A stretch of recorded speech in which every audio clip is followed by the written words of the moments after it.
चलता स्वर्ग के रास्ता भुला गए।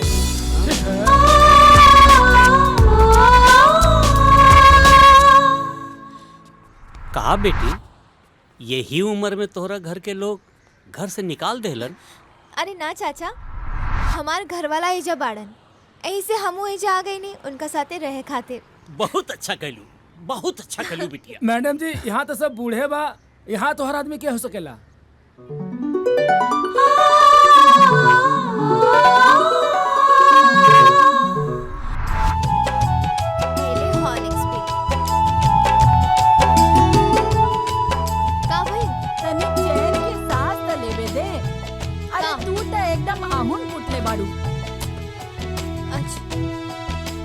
I am not going to the dance. The shouted just. She shouted. Oh, she shouted. अब तो शादी के बाद ही भेंट हुई डार्लिंग। अब इतना लंबा गैप अपडेट करे खातिर दिल के बैटरी तक चार्ज करे के पड़ी ना। तकाला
हमके तो लगा था कि तू अनहर बाड़ू, लेकिन तार दोनों हाइलोजन तो धक्का धक जा रहा था।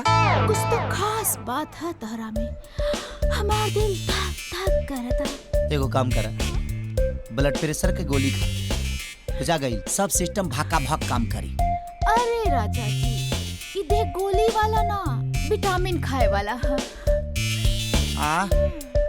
विटामिन पागल हो गल बिया का रे। तोहरा सोच के हम बदले ना देव गुलशन।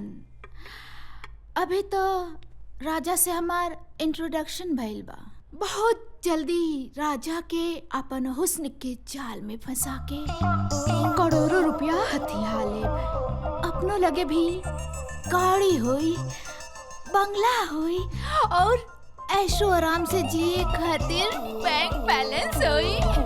जानत नहीं, क्रिकेट से ज्यादा रंग बदले में माहिर बाड़ू तू।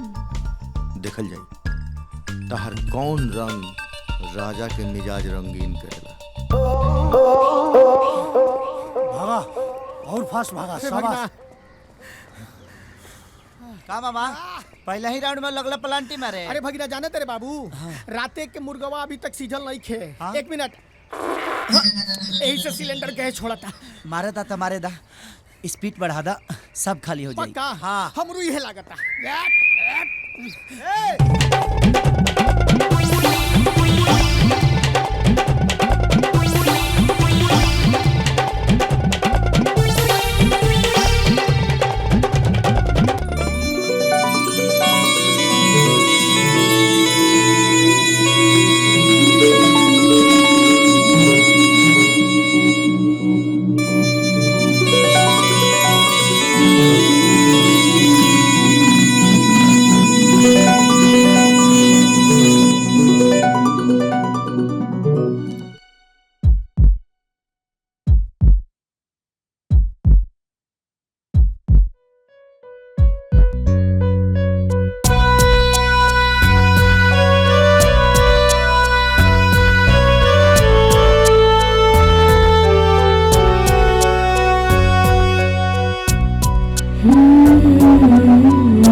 सॉरी।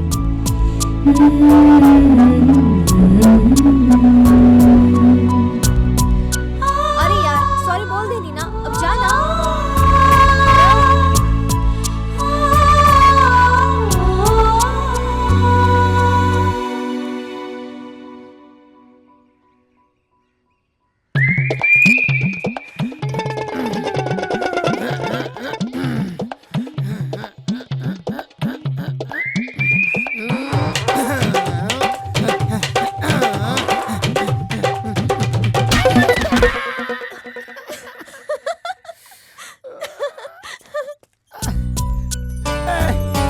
बाबू के रही मोहब्बतपुर के महारानी। आए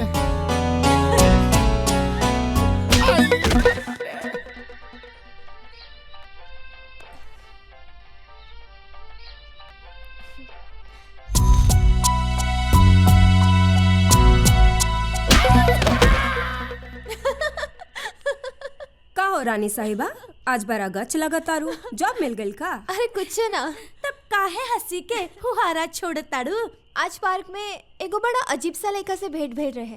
वाह, वो तोहरा के किस कैलस कि आई लव यू बोलस? कुछ ना कैलस, बस हमरा के टुकुर टुकुर ऐसन देखत रहे जैसे हम उनकर लैला है और वो हमार मजनू। पता लगा ला, अगर मजनू मालदार बा तो बन जाओ कर लेला, जॉ करे के जरूरत ना पड़ी। पहले ही बेर हम ऐसन धोखा खा चुकल बानी कि माँ बाप से नजर तक नहीं मिलावे सकत। अब तो प्यार के परछाई से भी डर लागे लागल बा।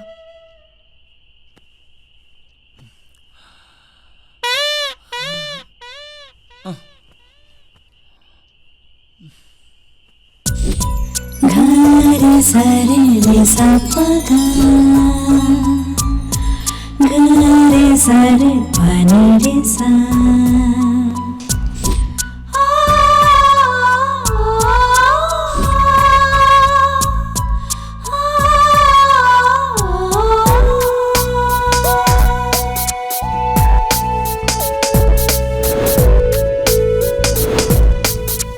लागत आज तितलिया नाही का रे।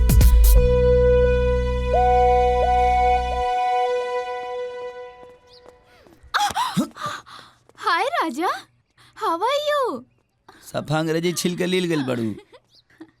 ओ सॉरी राजा, एक्चुअली हमके लागल कि तोहरा जैसन मर्द के दर्द ना होला। माने मर्द माने का होला? ईटा पत्थर, इसरिया सीमेंट। अरे राजा जी, मर्द माने हा अट्रैक्शन, प्यार, हाँ इश्क और मोहब्बत, ऐतिहासिक लव स्टोरी के सिचुएशन। और बाद में loose motion. Tata bye. Okay.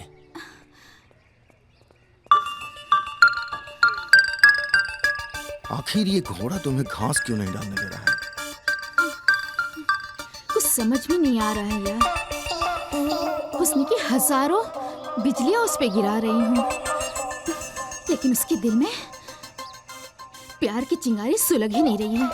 I think इसकी कोई गर्लफ्रेंड है।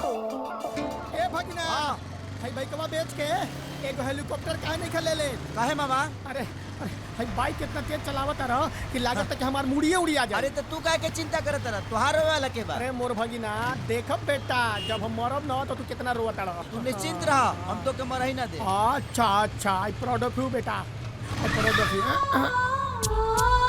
मामा उतरा। काहे? अरे उतरा ना।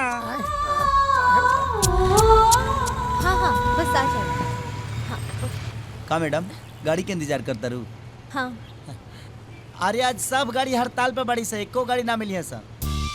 चला वो तो के छोड़ देता नहीं। हम चल जाए। अरे चला तो के छोड़ देता नहीं, आवा।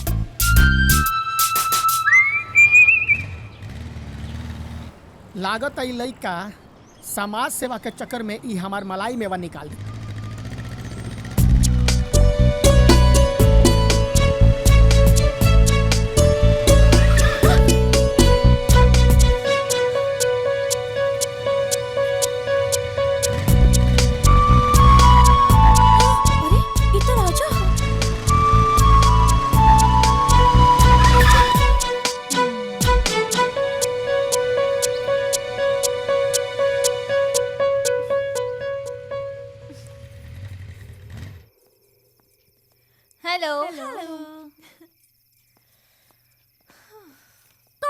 यार, कम से कम आज तो तोहरा के मिठाई लेके आवे के चाहिए। वो कौन खुशी में?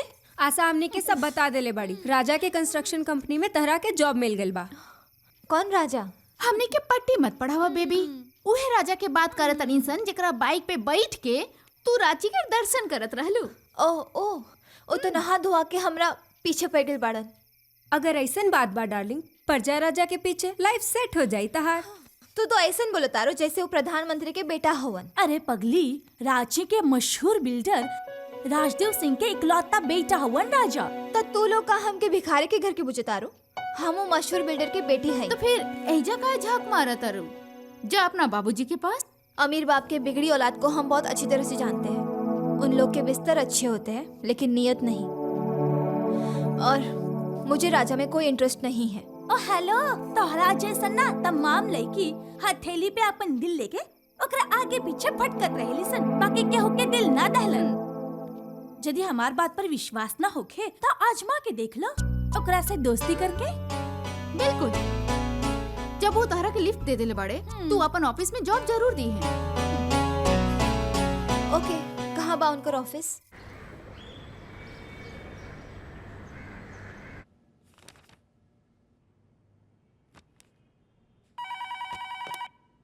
यस। आपसे रानी नाम की एक लेडी मिलना चाहती है। रानी नाम की? उनका कहना आप उन्हें जानते हो। क्या नाम बताया? रानी।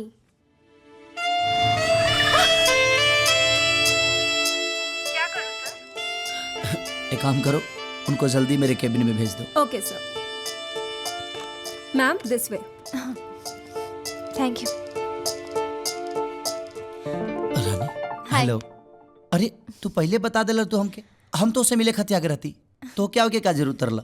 अरे अच्छा, लेकिन हमारा नंबर भी तो तोरा लगे नहीं है। बोलो तू कैसे? अच्छा ही बताओ कि चाय लेबू की कॉफी? सॉरी, बैठा। हमार बायोडाटा। फिलहाल हमके जॉब की जरूरत बा। अच्छा तो तू जॉब खातिर आइल बड़ू? जी। सॉरी रानी, हमारा कंपनी में ऐसा कौनो जॉब नहीं है जौना जगह पर हम तोहके रख सके। कैसे कि हम लोग के पेट भरी ले, केहू के पेट पलत ना मरी ले। हम केहू के निकाल के तोहके नहीं रख सकत। ओके, आपका कीमती समय बर्बाद करने के लिए सॉरी। अरे तू तो फालतू में फूलन देवी खानी किसी आ गई। तो क्या करूँ, आपकी आरती उतारो? एक जॉब तो दे नहीं सकते? बड़े नाम दर्शन छोटे। आपने कभी परियों को गुलामी करते हुए देखो, देखा? मैं परी नहीं, फिलहाल बहुत बुरी परिस्थिति में हूँ। मैं हूँ ना, सब आपका राइट टाइट कर दूंगा। आपसे कुछ नहीं होगा, दीजिए। गलतफहमी के शिकार मत होइए आप। मैं नहीं चाहता कि आप किसी की गुलामी करें। इसका मतलब आप ये चाहते हैं कि मैं भूखे मरूं? नहीं, ऐसा भी नहीं चाहता। जब दूध से उठ जरेला ना तो लोग माठा फूक के भी पिएला। तो हर कौनो दोष नहीं के, लेकिन 4 दिन के प्यार खाती जन्म दे वाला माई बाप के तोके छोड़ के ना भागे के चाहिए। यह बात की तो सबसे ज्यादा दुख बा हमरा के। पर हम तोके दुखी देखल नहीं की चाहत। तू हमके न मर्द अपना घर के, हम बात करब। ना राजा, मम्मी पापा के सामना करे की हिम्मत अब हमरा में नहीं के। तो चल हम तोरा अंदर हिम्मत के बारूद भर देता नहीं। कहाँ? ओ जन्नत में, जहाँ लोग टेंशन भुला के सिर्फ खुशी से झूमेला। चल आओ।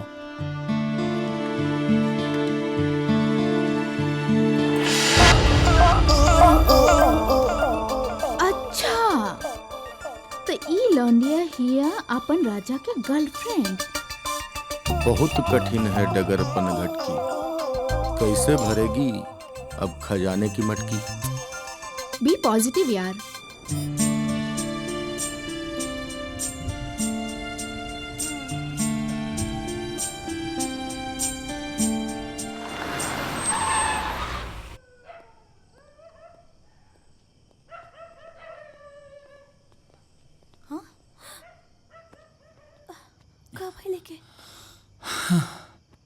कुछ नहीं क्या भाई, थोड़ा सा ज़्यादा हो गया बा। इनके अगर डिस्टर्ब मत करिए लो, सूते दिया लो। और हाँ, मुड़ी पर तनी ठंडा तेल डाल दिया लो ताकि सवेरे उठिए तक का पार दर्द ना करी। बाय। कितना टाइम हो गया? बउआ नहीं ने? राजा इतना लेट तक कबू न करत रहे। मंटू जी, कहाँ गए हैं? माय डियर जीजा, होई कोनो मीटिंग सीटिंग में बिजी, काहे चिंता करत नहीं रहो। ठीक बा, लेकिन बिना बतौले तो कबो ऐसा ना भइल रहे। आ जाई टाइम बागी। इला आ गइल ना। कहाँ रहला बेटा इतना देर? अब रहे दी ना, एक तो बेटा इतना देर से आइल हा, ऊपर से लगनी सवाल पूछे। आजा बेटा, अच्छा ना पूछ। खाना खा ला।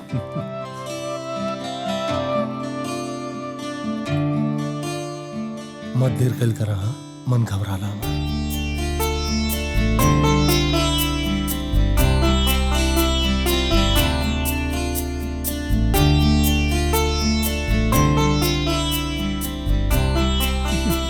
अरे तुम खाला खाए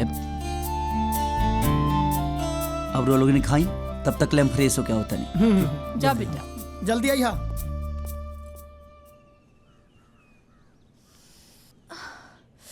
ओह गॉड।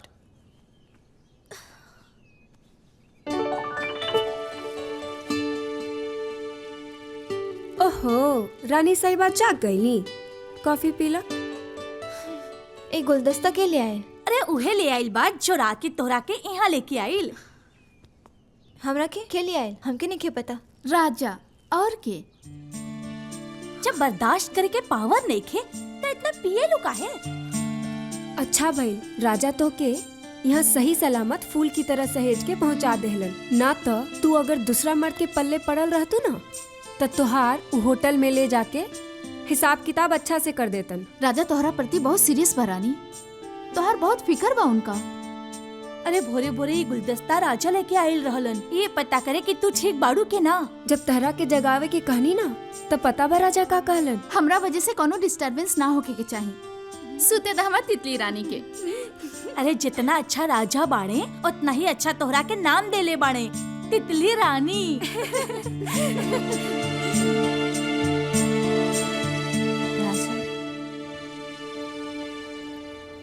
दो साड़ी का पेमेंट। ई मन रखनी कहाँ से आ गई? हाय राजा जी, मेरे लिए साड़ियाँ खरीद रहे हैं ना? मामा हाँ कौन एंगल से लग रहा है कि इनका बॉडी के कबो साड़ियों से भेंट मुलाकात हुआ होगा? तनियो मनी ना। मजाक छोड़ो, बताओ ना। मैडम, यस, हम इतना भी पापी नहीं है कि नौजवानों का बदुआ ले और साड़ी की बेइज्जती करा दे। आपके ऊपर तो ये के बीता का कपड़ा ठीक ठाक लग रहा है। घींचते रहिए और तानते रहिए। मामा फॉलो में। चलो भगना, दीदी खरीदी तो साड़ी खरीदा गई। ए भगना सुन न तनी, अब पानी पूरी खा के मर, अब मन बड़ा खट्टा खा के करता भगना। मामा तोहार गारंटी वारंटी सब फेल हो गलो, बुझा गई। पता नहीं चटनी में रहने वाला कब आदत छोड़बो। जल्दी खा, टाइम कम बा। तनी तिर दे छपला पानी पूरी का? अरे खट्टा मीठा तीखा भइल न तिर दे, एकदम सपाटे वाला का यार। हेलो, बनाओ जल्दी। ठीक बा। भगवान के नाम पे कुछ दे दे बाबूजी।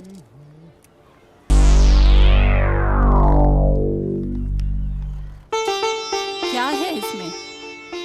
साड़ी है। साड़ी? शायद हमरे माई से ज्यादा रउरा जरूरत बा। तुम्हारे जैसा मेरा भी बेटा रहता तो ये दिन देखना ना पड़ता। ले जाइए करके।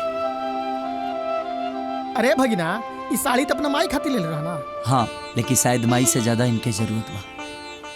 Good boy. राजा, मुझे कुछ बात करनी है। का बात बा? यहाँ नहीं, कहीं और। मामा तू घरे चल जिहा, हम आओ तनी। चल।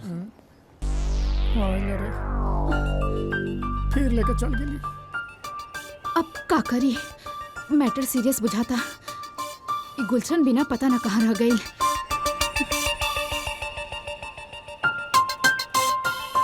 गुलशन चिरई के कुछ करे के पड़ी।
दयावान हूँ और दरिंदों के लिए शमशान।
अरे यार, हम तो समझे थे राजा बहुत भोला है।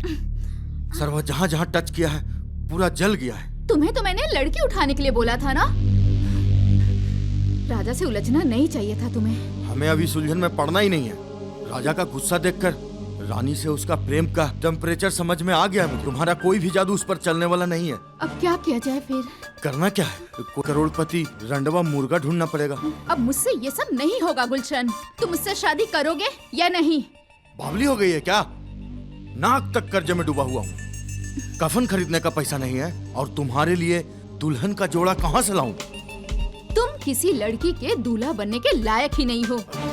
आज से तुम्हारा रास्ता अलग और मेरा रास्ता भी अलग। मैं तो जा रही हूँ अपने फ्रेंड के पास गोवा में।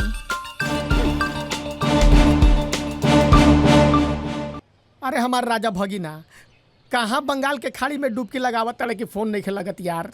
राजेश्वरी, ए लड़की के ठीक से देख ला।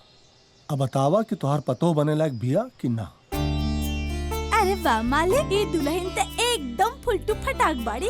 राजा भैया के संगे इनकर जोड़ी लल्लन टाप लागी। ए ललन की नानी बता दे अपने मालिक से, हिया हुआ के लड़की ना, हम तो अपन रांची के लड़की क्या अपन बहू बनाई। लागत है कि हमार भगिना के भगही टाइट होके से बच जाई। अरे महारानी पगलेटा बाड़ू का, ई लड़की राचिया के बिया। हमार बिजनेस पार्टनर बाड़ा ना कैलाश से, उनकर बेटी है। तब तो ठीक बा। अब लागत है कि हमार साढ़ के खूटा से बनाए से कोई न रोक सकी। ठीक बा, पक्का। चल, लड़की तोहरा के पसंद आ गई, अब तो एकर बिया राजे से हुई। हम कैलाश सिंह के फोन करके बुला लेता नहीं, ताकि शादी के दिन और तारीख धरा जाए। ए साराम, हाँ तू आके देख ला फोटो, तब बा ना हैप्पी मूड में अपना दीदी के इमली घोटाई बा। अरे हमरा देखला से का होई जीजा जी, जेकरा बियाह करे के बा ओकर देखल जरूरी बानू। ए सरऊ, तू हमार बेटा है, राजदेव का, हमरा मर्जी के खिलाफ ना जा सकेला।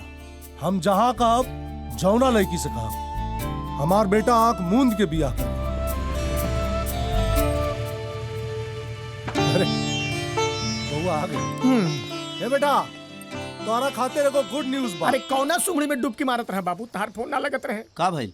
बेटा तोरा खाते गुड न्यूज बा। बाबूजी, हमहू एगो गुड न्यूज सुनावे खातिर आइल बानी। तो ठीक, चला पहले तू अपन गुड न्यूज सुना था। बात ऐसन बा कि हम एगो लड़की से प्यार करेनी और ओकरे से ब्याह कल चाहतानी।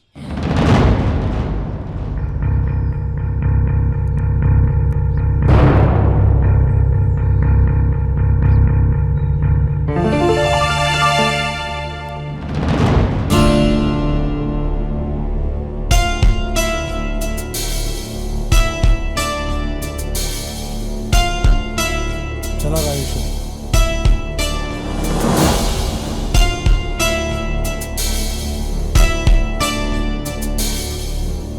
मामा, हम ऐसन का कह देनी कि मम्मी बाबूजी नाराज हो गए। टेंशन नोट बेटा, ई केस उ हारल वकील के जैसन है ना, जे कोर्ट के बहरिए केस हार जाला। अब पानी में जिलेबी मत छनावा, साफ साफ बतावा का बात बा। साफ बात ई बा कि तहार बाबूजी बाड़े नु अपन कोनो दोस्त के लड़की से तहार बियाह ठीक कैले रहन, आ दीदिया के भी लड़की पसंद रहे, बुझाइल। अब बीच में आके तू कह दिले कि हम दूसरा से बियाह करम, यही से खिसियाल बाड़न।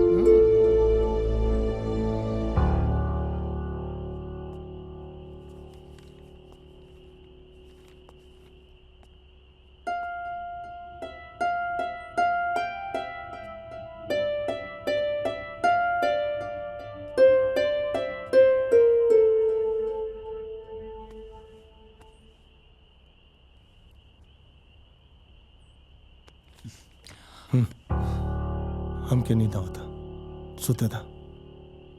जा तू यहाँ से।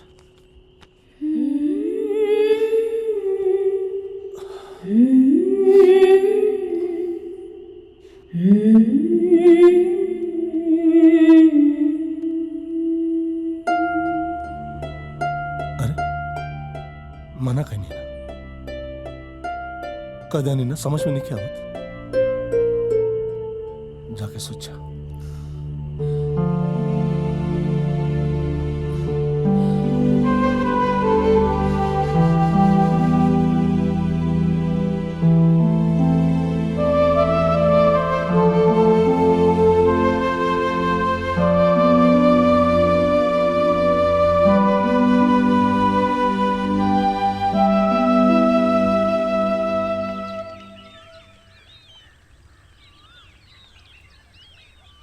तो तू शादी खातिर हाँ कह देला?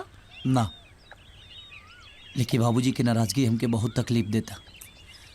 तो फिर समझाओ ना अपना बाबूजी के। आजकल माँ बाप के पसंद से ना, लड़का लड़की के पसंद से शादी होला। हमरो ला एगो रिश्ता आयल रहे, लेकिन हम तो वो लड़का के फोटो तक ना देखनी।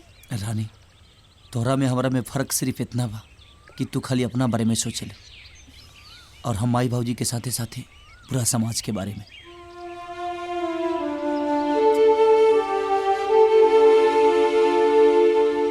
सुनी ना, राजा कबो कोनो तरह से राउर खिलाफ नहीं खे गई।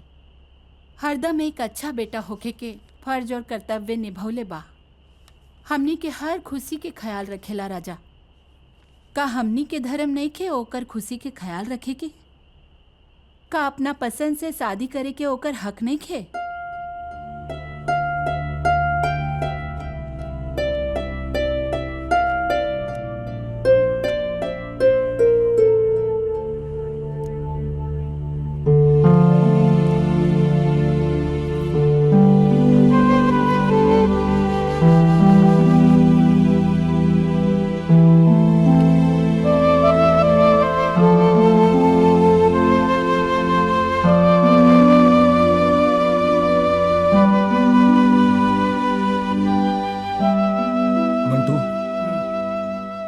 नाश्ता ऑफिस भिजवा दिया।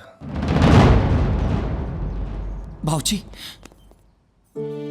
प्लीज बाबूजी, अगर पूरा दुनिया हमसे मुंह मोड़ ली ना तो हमके कौनो गम नहीं के, लेकिन रउआ अगर हमसे बात ना करब ना तो हम मर जाए बाबूजी। काहे कि रउआ हमार दुनिया बानी। आजकल के लड़का लड़की अपने बाप के विलेन समझला सा, लेकिन रउआ हमरा खातिर हीरो बानी बाबूजी, और हीरो कब रॉन्ग ना होला। माई बाप के बात ना मान के अक्सर लोग गलती कर जा और जिंदगी भर पछताला, लेकिन हम पछताइल नहीं की चाहत बाबूजी, नहीं की चाहत। कैसे कि ये जिनकी रौरी अमानत है, और ये अमानत के रौरा से ज्यादा केहू और सलामत नहीं के रख सका। वो लड़की से तो हम कुछ ही दिन से मिला था नहीं,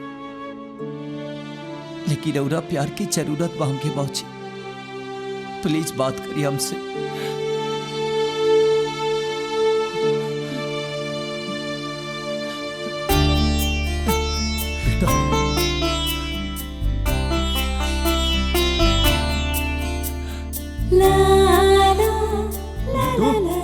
जी नाश्ता निकाल।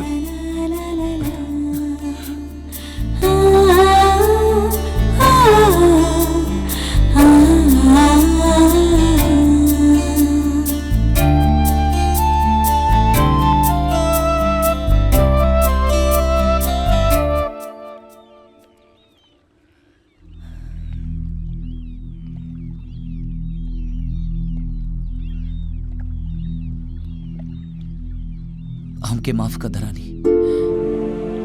बाबूजी हमर शान बड़े, हमर जान बड़े, और हम अपने जान के जख्मी करने की चाहत।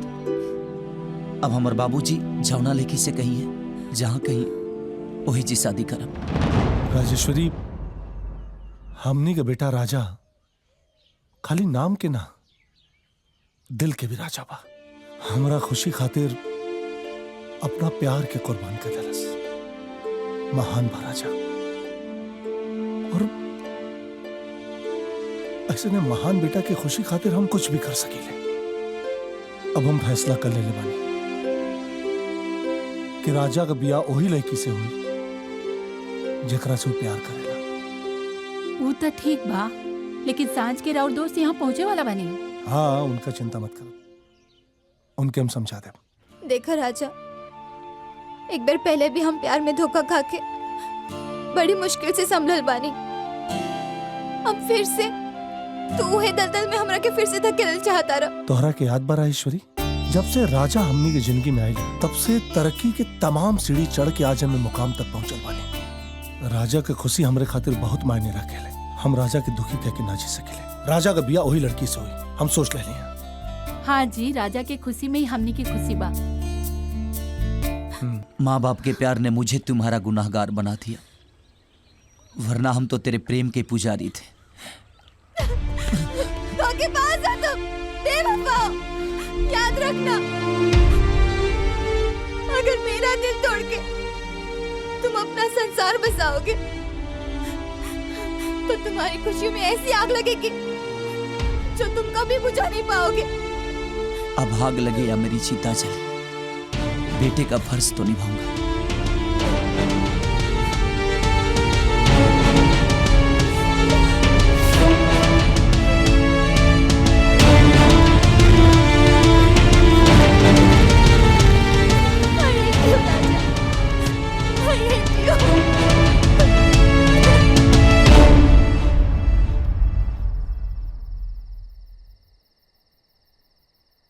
हमरा के तो समझ में नहीं आवत कि हम अपन परेशानी आपके कैसे बताई। आप लोग के चेहरे की चिंता देख के बुझाता कि शायद आपके लड़की के हमार लड़का पसंद नहीं खे। अरे नाना, ऐसा कोनो बात नहीं खे। वो कहो कि हमार बिटिया भी शादी करे खातिर तैयार नहीं है। ढेर जोर कहीं नहीं है तो घर छोड़ के चल गई बड़ी। अब जब बात खोली गई बात है, हम हूं बता दें कि हमार लड़का भी रिश्ता से खुश ना रहे। लेकिन अब समझ में नहीं आवत रहे कि हम कैसे कहीं।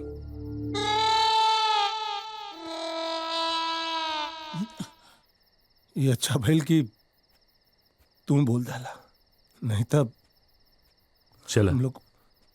शायद भगवान ठीक है कैलन, नहीं तो दो जिंदगी बर्बाद हो जात। हाँ, हमरो परेशानी तब से यह रहे कि बढ़िया बल इतना उधर हो गया। अकल बुद्धि नहीं है, दिमाग नहीं है, हमरे बगना मिला तो बिया के लिए। शादी कर गए तो कर गए, ना तो हम काटी काट देते हैं। क्या है क्या? हम इनकर दुलरुआ जीत जा साला है। समझे तो नहीं के कैसन बदतमीजी की बात कर। चुप पागल पड़े का एकदम। अंदर जो, अंदर जो। राजा! अभी कब? नो, नेवर! अब आउट ऑफ कंट्रोल हो चुकल बा। आई लव यू राजा। राजा, तेरा खुसट बाप कहाँ है? अरे मेरा बच्चा, आजा। आज पिया कर दियो सका। हाँ। उहो फेल तू फेल। तूने क्या सोचा था जालिम? हम तुम्हें यूं छोड़ देंगे? ना। सच्चा प्यार किया है मैंने। हाँ। तूफान का भी रुख मोड़ देंगे। ई कब चढ़ा ले लू हो?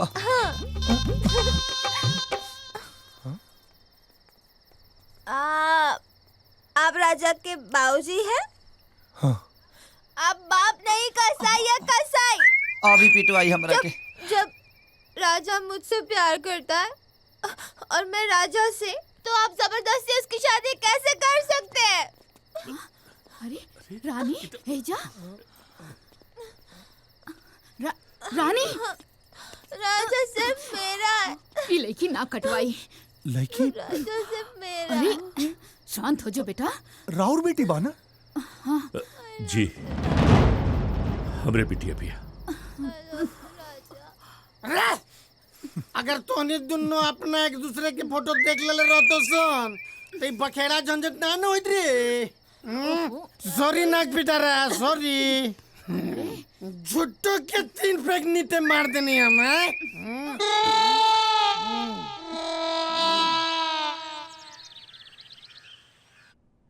राजदेव बाबू, बियाह यहाँ रांची से हुई कि पटना से? अरे महाराज, हमने लड़का वाला बने, जहाँ कहा बारात लेके पहुंच जाए भाई। लेकिन भाई साहब, ई गांव नगर के लोग के हमनी से बहुत उम्मीद रहेला। एगो तो हमार लइका बा, त शादी तो गांव से हुई। हाँ, इता। लेकिन ओकरा खातिर आपके 1 महीना पहले गाँव आवे के पड़ी। हमें कौन दिक्कत बा? आ जाइए हमने, कौनो दिक्कत नहीं के है? अरे रानी बिटिया कहाँ भी है? हम बुला के लाते हैं हम। नाक पिटा रहे जी। नाना करते प्यार तुम हमसे कर बैठे। काहे खखुआइल बड़ू जाले बुका हो, अरे हमर चिरई पराले बुका हो। अब तो शादी के बाद ही भेंट हुई डार्लिंग। अब इतना लंबा गैप अपडेट करे खातिर दिल के बैटरी तक चार्ज करे के पड़ी ना। तकाला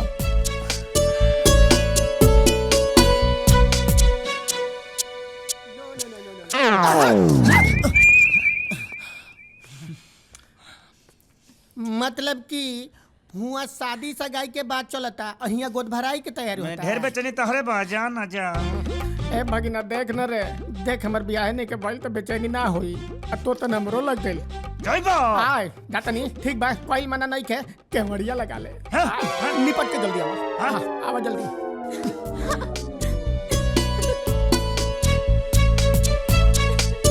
बहुत अच्छा। जल्दी मुलाकात। बिल्कुल आ जाएंगे। हाँ, खुश है बेटा, खुश। बाकी जैसा हुई दिन तारीख डेट हम रोवा के बता दे। चला चला बेटा। नमस्कार बेटा। आवा। आओ बेटा। By by.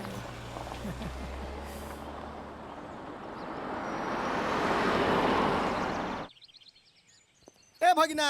हाँ? हई बिन बिया हले मोटरी गठरी लेके ससुरारी चल देला का आए एगो बात बताई मामा, का पहले से तहर पेट बोरा और दिमाग दोरा भइल जाता। तनी मनी हमरो लागता।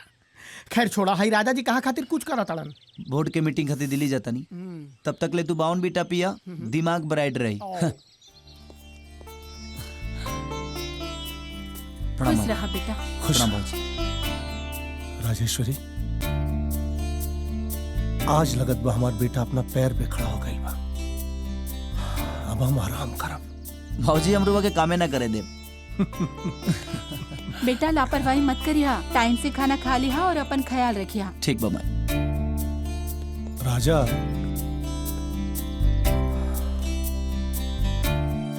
अपन ख्याल रखिया बेटा, और जल्दी आ जाइए। रवरू अपन ख्याल रखो बाबूजी, बिल्कुल चिंता मत करो, हम आ जाए।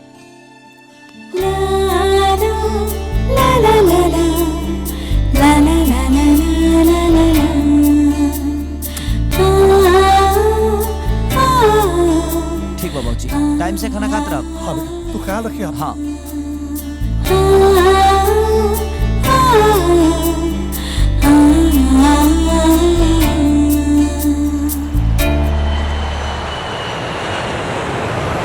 अरे तनी गनवा धीमे का दा सार साहब। हाँ बाबा। एजी तनी बबुआ के फोन लगाई ना। हाँ रुक जा, लगा होता।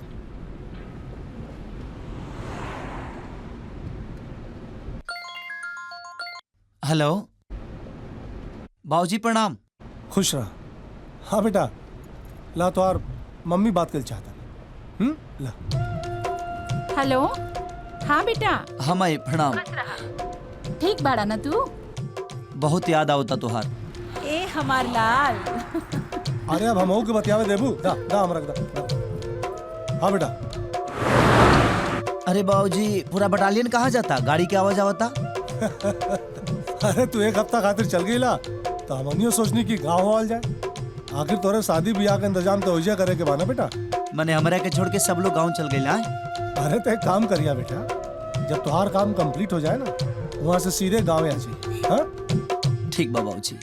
साहब ला बसंती का कहते सुन ला। मथुरा के पेड़ा लेती आई मैम सबके खियावे खातिर। ठीक बात, जरूर लेके आई हम। जी तनी हमरो मामो कुछ कहा चाहता है। का मामा, अभी ले उतरल लिखे का तो यार। बाबू हमरा खाती ना एगो अंग्रेजी के खंबा ले लिए।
राजा ए आश्रम के सबसे सुपर फाइन लड़का हवन।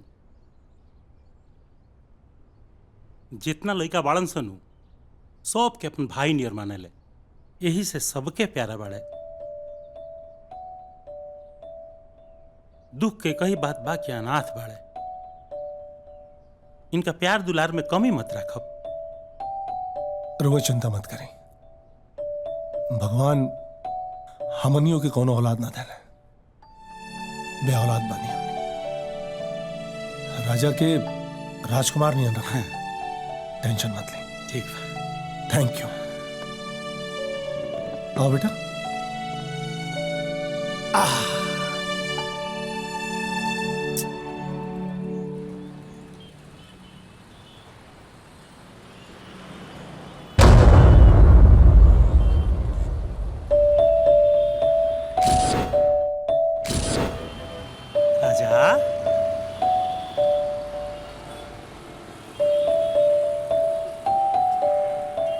बजरंगी चाचा।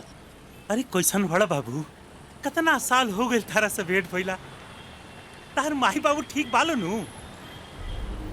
जेकर तोहरा ऐसन बेटा होके ओकरा कुछ होइए न सकेला। बजरंगी चाचा, हम फिर से अनाथ हो गए। अरे रोवत काहे बड़ा बाबू? अरे रोवत काहे बड़ा? हम बानी नु। चल चल चल चल, आवा बेटा, आवा।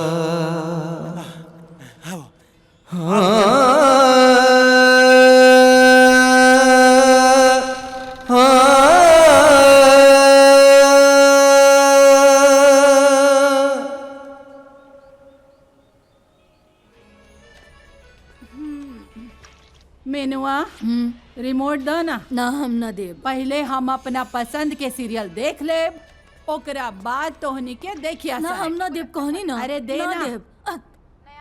ई देखो तो बड़ा लड़ाकू हिया बुढ़िया, यही से घर से निकालल गई बिया। तोर तो लागता घर वाला हिया डोली में बिठा के भेजले बाड़न सन। हाँ रोकले बाड़न सन। चल पाखंड बतिया बतारू। ई फूलमती चाची है राजा, सीरियल देखे खातिर रोजे झगड़ा झंझट करेली। हो सकेला सीरियल देखला से इनका घर परिवार के कमी महसूस ना होत होई। यही से हमहू कुछ ना बोली। चल आओ।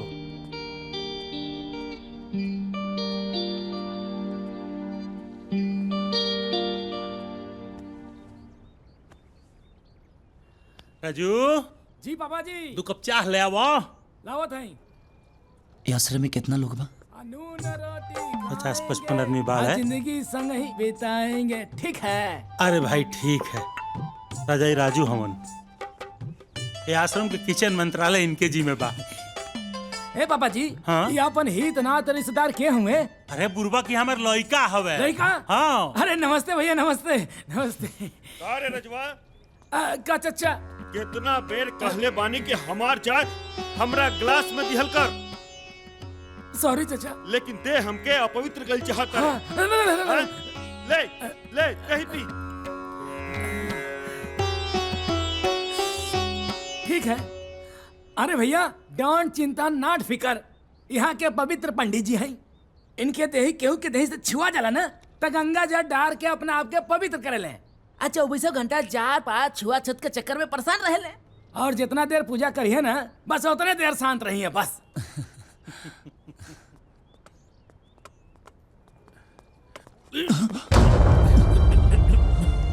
चाचा थोड़ा संभल के।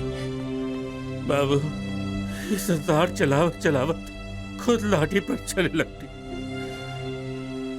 अभी बैसाखी के अलावा हमारे को सहारा नहीं थे। आज से हमरा और सेवा करा। चलिए आए बाबू, आराम से।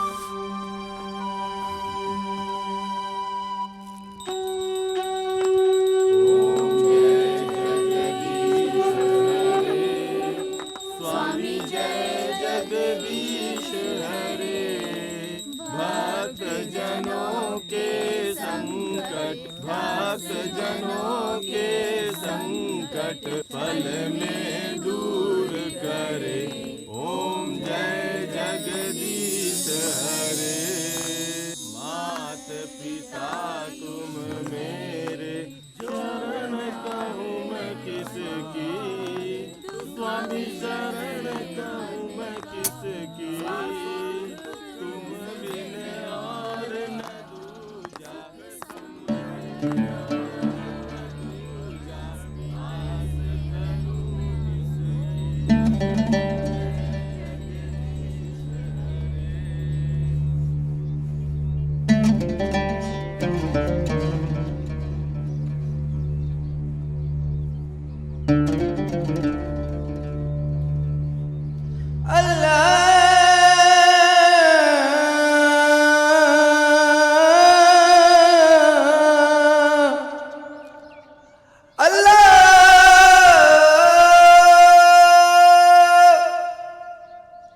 तू मुसलमान हुआ? जब ईश्वर अल्लाह एक है तो हिंदू कौन और मुसलमान कौन? हम एक मामूली इंसान है चाचा। हम पूजा करें या नमाज, या तो ऊपर वाले को ही करना है। समझ गए नहीं बेटा, तू खुदा के सबसे नेक बंदा बाड़ा। हमार तहार खूब जमी। ना तो हर फोन लागता, ना कुछ पता चलता। कहाँ बाड़ा तू? हम तोहरा खातिर कितना परेशान बानी, बुझत काहे नहीं खतू?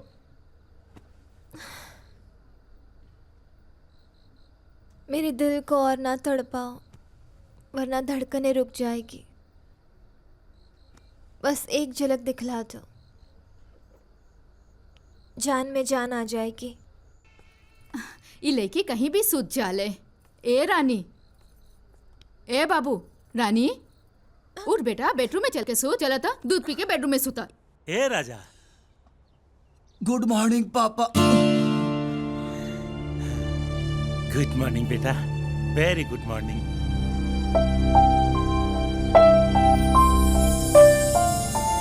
हाय ले और दी तनीसा, ये कौन खाना बा?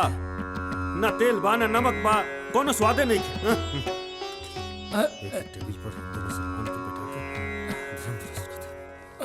बैठी भैया, हम खाना लेके आओ थे। बैठी।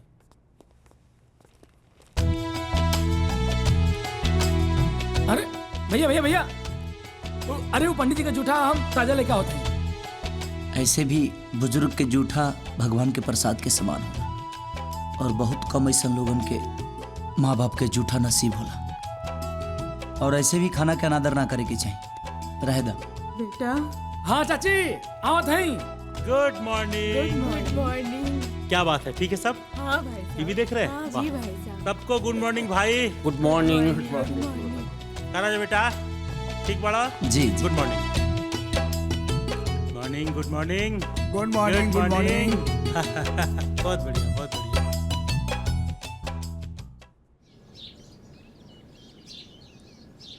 हेलो, लोहा सिंह बोला तानी। हाँ हेलो भाई, नमस्ते। नमस्ते के गोली ढेर खिया देले बजंगी। 3 दिन के अंदर हमार कर्जा चुका दे, ना तो बुढ़ा बुढ़ी के साथे तोरो के वृद्धाश्रम से बाहर निकाल के फेंक दे। लोहा भाई, हमार बात, एक मिनट हमार बात सुनिए ना लोहा भाई। चाचा जी। राजा बेटा, प्रणाम। बहुत तकलीफ होत बा। हमार सबसे प्यारा दोस्त हमरा के छोड़ के दुनिया से चल गई, और तू हमरा के कुछ बतौला तक ना बेटा। चाचा जी, हम केहू के कुछ बतावे की स्थिति में ना रहनी। लेकिन राजा बेटा, तू इतना दिन रहला कहाँ? वही जगह करनिया जहां से हमके बाबूजी लेके आई रहनी। अब आज से एक कंपनी के रहुए संभाले के बा, और हम वही ची रह। लेकिन बेटा, रानी बिटिया का हुई? कोनो अच्छा लड़का देख के शादी कर दे। अब हमके वही ची रहे के बा जौन बाबूजी सपना देखले रहनी, वो लोग के साथ ही हमके जिंदगी बितावे के बा। वही ची रह के। तोरे बाबूजी का भी यह सपना रहे कि दुनिया में जेकर केहू नहीं खे ओकर उ सहारा बने, और यह भावना तोहरा भीतर बा। हमरा के आज बहुत गर्व होत बा अपने दोस्त पर कि ऐसा उच्च संस्कार तोहरा के दिलस। जैसन तोहार मर्जी। प्रणाम। खुश रहो।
लोहा सिंह से पैसा उधार ले ले रहे 6 महीना से ब्याज ना दे पौले।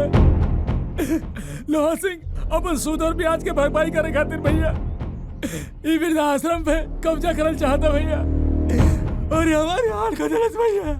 कुछ करा भैया, ना तो वृद्धाश्रम ना बची।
पैसा मांगल सही बा, लेकिन मांगे के तरीका बिल्कुल गलत बा।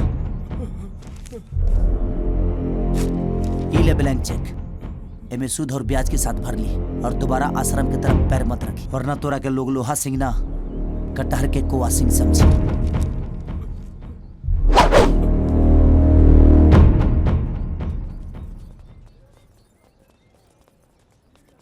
का बजरंगी चाचा, इतना बड़ा प्रॉब्लम हो गई तू हमके बतौला तक ना?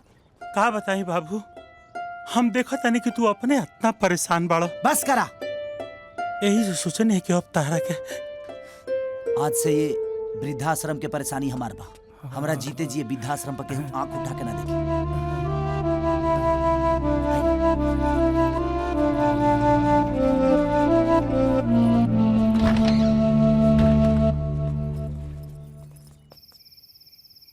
राजा अपना माए बाबूजी के देवी देवता नियन पूजत रहलन, उनका हर खुशी के ख्याल रखत रहलन, लेकिन दुख के कहर ऐसन तबाह कर देलस। इस समय राजा के हमारी जरूरत बा बाबूजी। लेकिन बिटिया, वो तो चाहतो कि तोहार बियाह केहू और से कर दिया जाए। ना बाबूजी, राजा हमरा से बहुत प्यार करेलन, उन ऐखन चाहत कि हम उनका वजह से कबो दुखी रही, बस यही वजह से। ये जी, आजकल बिना स्वार्थ के केहू केहू के अपन ढेला तक ना रेवेला, और राजा तो रउआ के अपन करोड़ों के बिजनेस सौंप देलस। एकर मतलब कि उ रउआ के अपन समझेला। ऐसन समय में हमनी के उनका अकेले कैसे छोड़ सके नहीं जा। हाँ बाबूजी, अब राजा ही हमारी जिंदगी और जहान बाड़े। दादी तू चिंता मत करा, 2 मिनट के अंदर ही तो हर दर्द छू मंतर हो जाए। आज तक हमार बेटा बहू इतना सेवा नहीं कैले बेटा, तुम्हारी कर्जा हम कैसे चुकाई? बिल्कुल ना, अगला जन्म में हमार माई बन जी है, कर्जा चुक जाए। वाह वाह।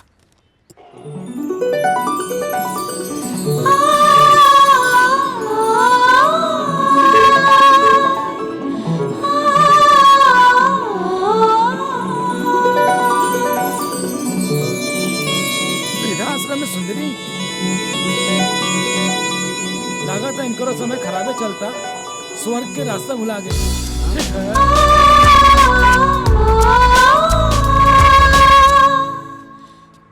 कहा बेटी, यही उम्र में तोहरा घर के लोग घर से निकाल देहलन?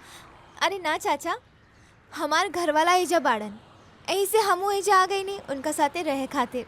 बहुत अच्छा कहलू, बहुत अच्छा कहलू बिटिया। मैडम जी, यहाँ तो सब बूढ़े बा, यहाँ तो हर आदमी क्या हो सकेला।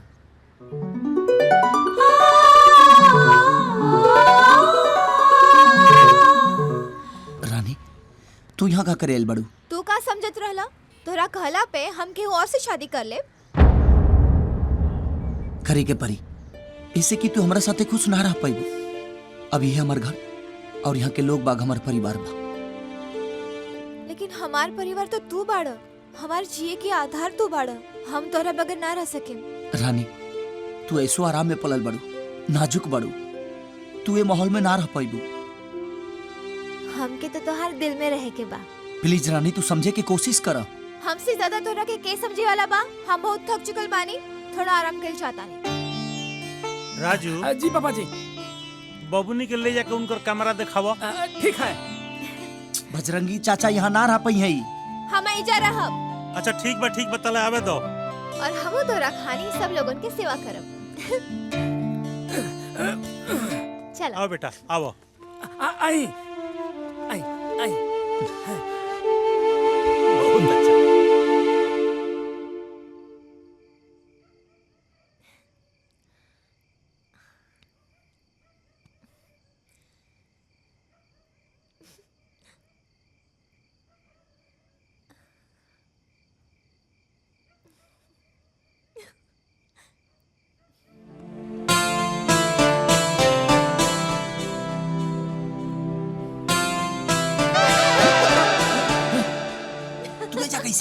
हाँ क्यों देख ली तब?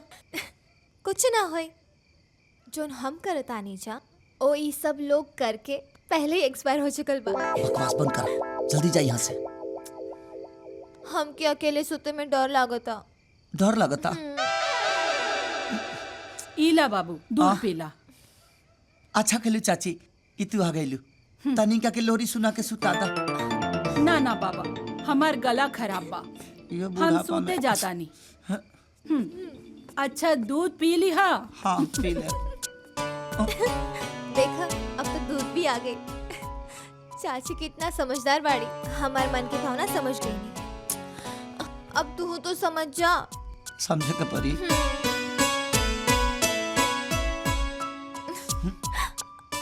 अरे हम इतना आगे भी ना सोच ले रही।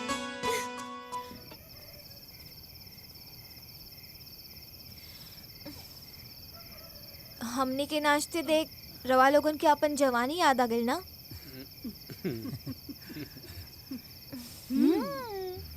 वेरी गुड, लेकिन खाली ताका जाके करे से काम ना चली, हमार हेल्प करे के पड़ी। कैसन हेल्प? अरे यार राजा से हमार शादी तय हो चुकल बा। अच्छा? लेकिन वो रवा सब लोगन के सेवा करे के चक्कर में हमसे रिश्ता तोड़ल चाहता रे, हमसे मुंह मोड़ल चाहता रे। तो गलत बा। ये तो जरा सर ना इंसाफी बा ना। हाँ, एकदम नाइंसाफी बा। तब बस अब रवा सब लोगन के हमार शादी राजा से करावे के बा, ठीक बा? एकदम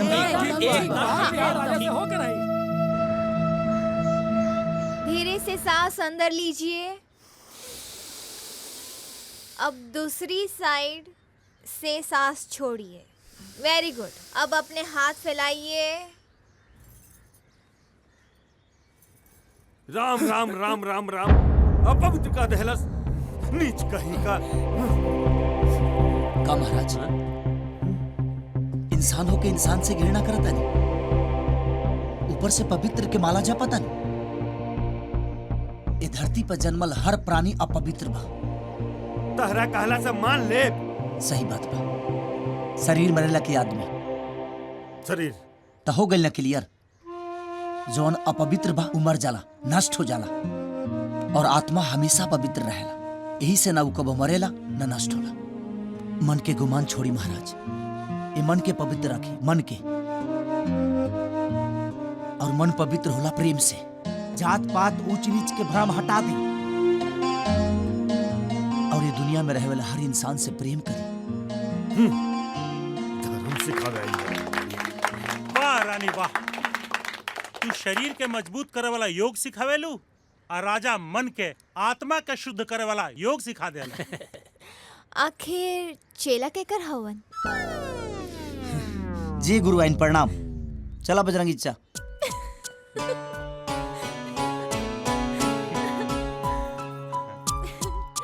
चलिए हाथ फैलाइए।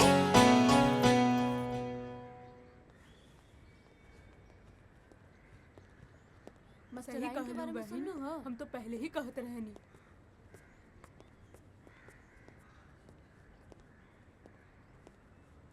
गोड़ लागत नहीं बस। हट हट, छुइए मत, भ्रष्ट हो चुकल बारे ते। हम राहुल खून बानी बाबूजी, पंडित पवित्रानंद के बेटा। तो हम भ्रष्ट कैसे हो गए नहीं बाबूजी? जब तू मुसलमान लड़की से शादी कैले तबे तू भ्रष्ट हो गईले। तोरा कुकर्म के खातिर घर छोड़ देनी। अब यहाँ काहे आइल बरते? एक बेटा के फर्ज निभावे खातिर और राहुल बहू के फरियाद सुनावे खातिर बाबूजी। कहल का चाहता रे? बाबूजी, फातिमा काल सत्यनारायण महाराज के पूजा रखले बाड़ी और चाहतड़ी कि रउआ आके आशीर्वाद दी, उनके बहु स्वीकार करी बाबूजी। यह संभव बा? हम ऊ नीच के कबो अपन बहू ना मानब और ना ऊ घर में बैर रखम जहाँ ऊ डेरा जमौले दिया। हवेली। हाँ ठीक है। हाँ। जो जा यहाँ से। बाबूजी, बाबूजी।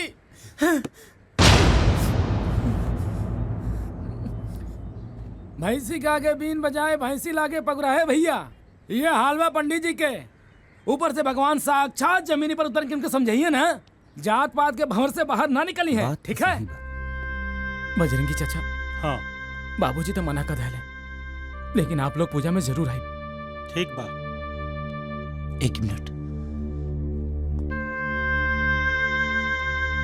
तू मुस्लिम लड़की से शादी के लिए बड़ा? जी भैया, लेकिन अब वो पंडिताइन बन गई बिया। दोनों बेरा पूजा पाठ करेली, पूरा श्रद्धा से तीज त्योहार मनावेली और ईश्वर से यह मनावेली कि बाबूजी मान जास और साथ में रहा। चिंता मत कर, तोहर बाबूजी घृणा के आग में जरत रहे। जब वो आग ठंडा हो जाए तो वो घरे भी आ जी और तोरा मेहरारू के बहू भी मान ली। हाँ, यह उम्मीद में बानी भैया। ठीक बा, जा। प्रणाम चाचा। ठीक बा, खुश रहो।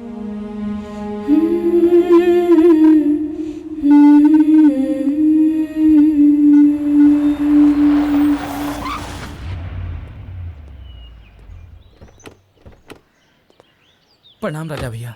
प्रणाम। बड़ा लालसा लागा रहे कि बाबूजी भी आप लोगन के साथ ही हैं, लेकिन शायद हम और हमार पत्नी के किस्मत ही अभागा बा। अरे यार, तू अपने आप के काहे के दोषी ठहरा होता? हाँ, गलती तो हार ना तोहरा बाबूजी के बा। जही उनका समझ में आ जाए वो खुदे आ जाए। तू अपन धर्म निभावा। आवा चले।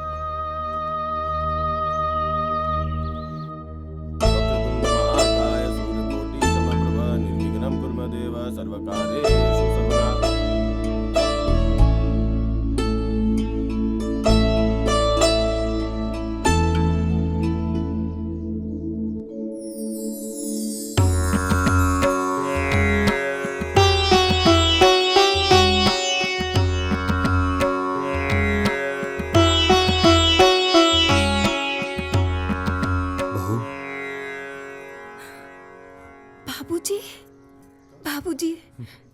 जीते रहो। सुना तानी जी। हाँ का भाई? अरे बाबूजी आ गए। बाबूजी तू आ गए। बाबूजी, बाबूजी आज हम बहुत खुश बानी बाबूजी। जीते रहो। बाबूजी। चल राजा घर आते रहना। धन्यवाद भैया। नून रोटी खाएंगे, जिंदगी यहीं बिताएंगे। ठीक है? ठीक बा। सुनाओ, अरे खातू ना, खा ला।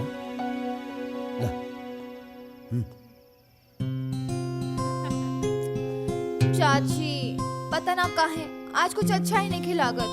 आज तहार हीरो ना आइलन ना, एही खातिर तोहरा बोरिंग लगता। अरे वाह चाची, तू तो एकदम सेक्सी अंग्रेजी बोलो तारू। अरे सीरियल देख देख के सिखले बानी। अच्छा पर चाची हमारे शुभ विवाह के सीरियल कब बनी? राजा तो हमके भावे नहीं खिदेत। राजा के अगर अपना में सटावल चाहतारू तो तोहरा ऐसन काम करे के पड़ी कि आश्रम के सब लोग अपन अपन परिवार से मिल जाएं, वृद्धाश्रम खाली हो जाए और तोहार गृहस्थ आश्रम शुरू। अरे वाह चाची, तू तो एकदम फाड़ू आईने देले बाड़ू। तू तो एकदम मल्टी टैलेंटेड बाड़ू। हाय देखा, तहार सुपर हीरो आ गइलन। चाची अब देखा देखी बहुत हो गई, अब दिमाग सिर्फ टारगेट पे लगावे के पड़ी। पर हम सोचे तानी के शिकार हम तोरा के बनाई। हाँ, हमका भेड़ बकरी बानी जे हमार शिकार करबू। ए रानी, चाची के काहे डराव तारू? एक मिनट चाची, तू हमरा के ई बताओ कि तू अपना घर परिवार से दूर यहाँ काहे बाड़ू? देखा बबुनी, हमार पतोहू बड़ा हाई फाई अंग्रेजी बोले लिया और हम ठहरनी गवार अनपढ़। दादी दादी एक कहानी सुनाइए ना। अरे बेटा, कहानी सुनबा? सुना। एगो राजा रहे। What is this, Surya? What's going on? तुम इस गंवार औरत के साथ यहाँ पे बैठकर अपना टाइम वेस्ट क्यों कर रहे हो? हाँ? इन लोगों को भोजपुरी के अलावा और कोई लैंग्वेज आती है क्या? अगर इन लोगों के साथ तुम रहोगे ना तो बिल्कुल गोबर गणेश बन के रह जाओगे, समझे? Come on, get up, I say. Go and do your homework. Listen to me, किशोर। इस घर में ना या तो मैं रहूंगी या तो तुम्हारी ये माँ। दिमाग खराब करके रखा है सबने मिलकर मेरा।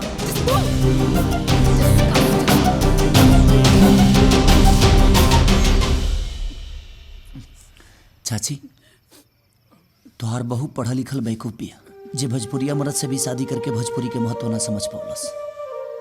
अरे भोजपुरी में तो बहुत शब्द बा, लेकिन अंग्रेजी में मात्र 26 गो होला। तू कोशिश करबू तो सीख लेबू। और हाँ, हमनी खातिर एगो खुशी की बात बा कि आज के बाद से पंडित जी वृद्धाश्रम में ना अपना घर में रहा, वहाँ के अपन परिवार मिल गए।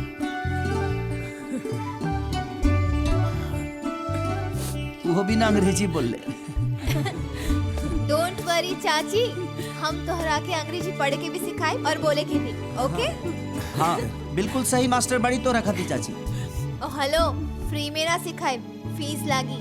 कितना? तोहार पूरा 7 जन्म। मतलब तो के हमसे शादी करे के पड़ी। करे के पड़ी ना, बताई लो। A for apple. Apple. B for ball. Dancer, biter, about to. My name is. My name is Chachi. Chachi. रुकी। पहले हॉर्लिक्स पी। का भाई? तने चैन के साथ त लेवे दे। अरे तू तो एकदम आहुन फुटले बाड़ू। अच्छा, जल्दी आओ। जितना जल्दी तू इंग्लिश पढ़े लगो उतना जल्दी हमारा सगाई हो जाए। I know. I am not going to the dance. The shouted just. She shouted. Oh, she shouted. अच्छा चाची, हमरा के बतावा, एकरा के अंग्रेजी में कहा कहल जाला? This is flowers. Flowers. और एकरा के? Flowers pot. वाह चाची। अच्छा हमके ही बतावा ई का लिखल बा? POWER मतलब पावर। पावर पावर मतलब? पावर मतलब अरे ओ राजा जी देखा चाची अंग्रेजी बोले के सीख लेनी। अरे वाह चाची, ये तो बहुत खुशी की बात बा। हाँ अब इस खुशी के मौके पर अब सगाई भी होइए जाए के चाहे का? रवा लोग के का विचार बा? यही लगन में ब्याह हुई। ठीक बा, तो अपने माई बाबूजी के यही जी बुला ला, कैसे की सगाई यही जी है।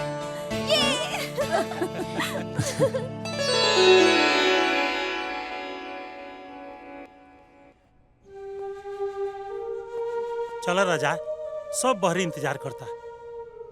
आओ।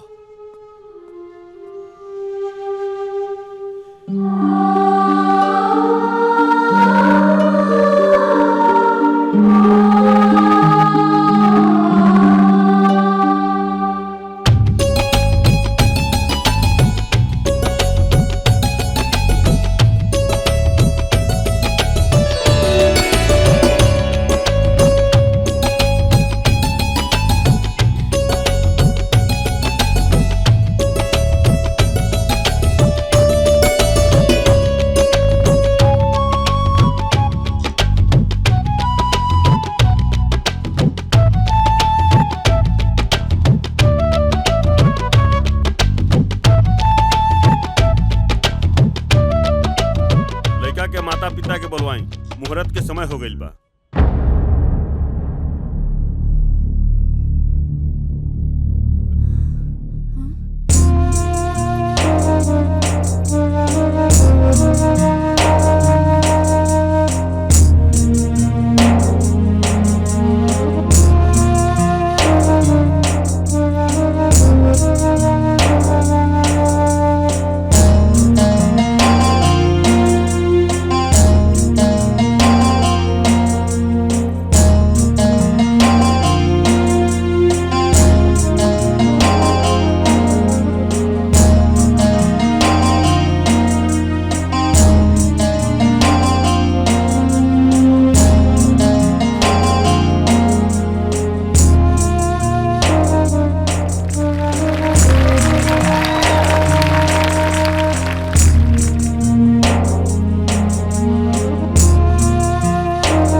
आज सगाई के खुशी में एगो जबरदस्त रंगीन प्रोग्राम हो जाए।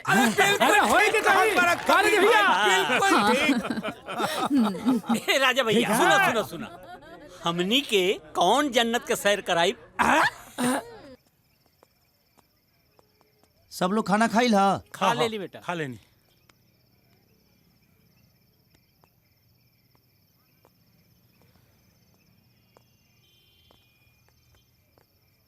चाचा, जब से हम आइल बनी तब से वह दोनों आदमी के बहुत उदास देखा था। आज पिकनिक पॉइंट पर भी रो लोग उदास रहनी। आखिर बात का बा? जेकर परिवार उजड़ गए होखे बेटा, ओकर आंखी से नींद और दिल से सुकून उड़ जाला।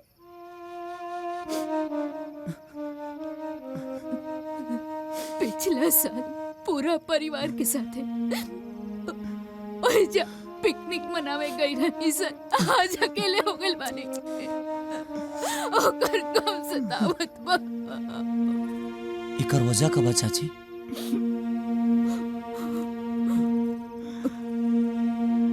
बेटा, बाबूजी, हम शांति से रहल चाहतानी। अपन पूरा तनख्वाह हम खर्चा कर देतानी, तब वो घर में खिटपिट होत रहता। खाली तू ही खर्चा ना करेला, हमरो कमाई लागेला। और का टीवी फ्रिज सब इहे खरीद ले बानी, इस्तेमाल तो सभे केहू करेला। जब मर्द लोग में फरियावल होता तो तू बीच में लबर लबर मत करा। भाभी के समझा दो भैया, हमनी को कोई बैठा के ना खिलावेला जे रोब सब सन। बस बाबूजी, हमसे ना बर्दाश्त हुई लोग के बदतमीजी। हमके हमार हिस्सा दे दी। हमनियों के हमार हिस्सा चाहिए बाबूजी। हमनियों के भी लोग के शकल नहीं की देखल चाहत। हमार दूगो बेटा आधा आधा हिस्सा लेके अलग हो गए सन और हमने दोनों प्राणी के ठोकर खाए खातिर छोड़ देले सन। अगर ये आश्रम के सहारा ना मिलत तो कब के मार बिला गई होती जा। चाचा हुई है वही जो राम बच्ची रखा। चिंता मत करी लो, सब ठीक हो जाए।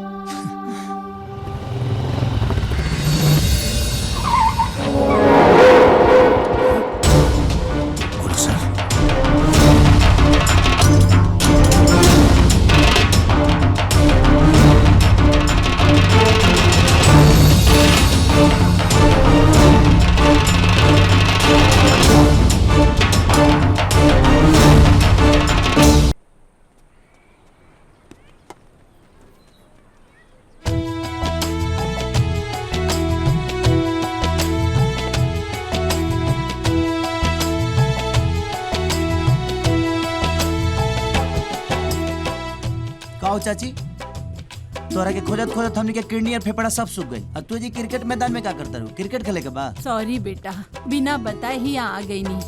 असल में हमार पोता खेलता, वो देखा। जब अपना पोता से इतना प्यार करेलू तो ओकरा से मिले में डरात काहे बड़ो? चल आओ आओ। दादी, सूर्या, दादी।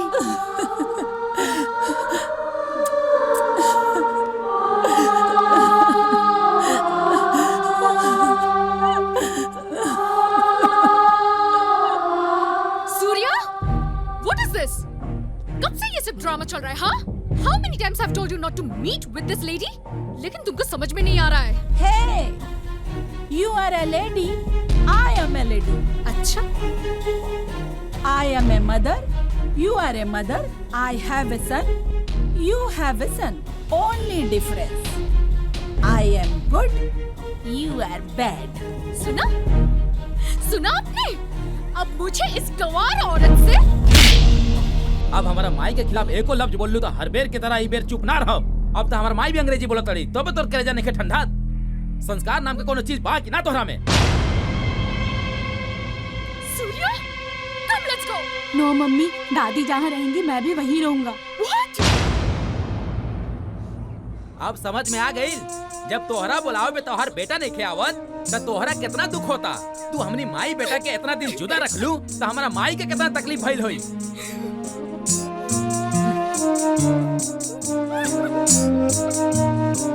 माई चला माई, अब घर चला। अब हमनी के कबो जुदा ना होखल जाए माई।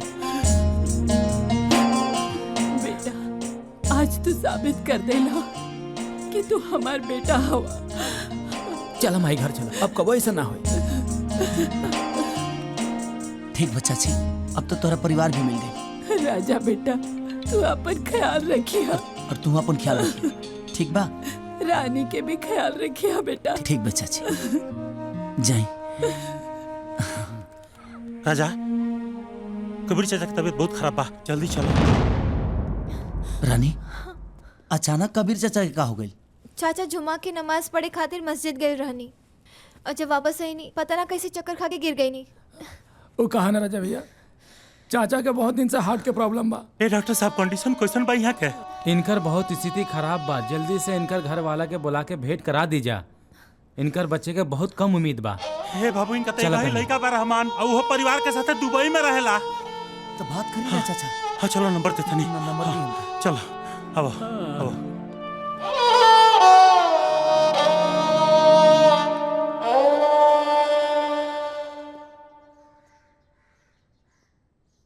हेलो रहमान। हाँ कहिए। तोहरा अब्बा के बहुत सीरियस तबीयत खराब बा। क्या? तू जैसे भी हो सके तू जल्दी इंडिया वापस आ जा। अरे बुढ़ारी में तो ये सब होता रहता है, अभी तो हम नहीं आ पाएंगे। लेकिन कम से कम एक बार फोन से तो बात कर ला। अरे उनसे बात करने का मतलब है दुबई पैदल जाने के बराबर, और फिर पुराना गाना गाने लगेंगे वो। ऐसे ही फिर दिमाग खराब हो जाएगा। ऐसे कोई जरूरत है तो बोलिए, कुछ पैसा ट्रांसफर कर देते हैं हम। बाकी आप देख लीजिएगा। रहमान तू हेलो हेलो राजा राजा की बुलाओ जल्दी। चाचा राजा भैया कबीर चाचा का होश आ गई। कहाँ? लेकिन बार बार अपना बेटा का बुलाओ के जिद करता है। ठीक बा, तू कबीर चाचा के देखा।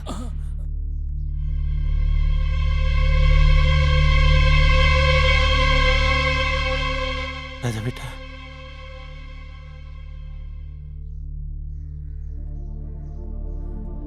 कहीं नहीं आओ तड़े। कबीर भाई, ए कबीर भाई, आई देखा रहमान तार लाइन पे बड़ा बतियावो। लो हेलो बोलो बोलो।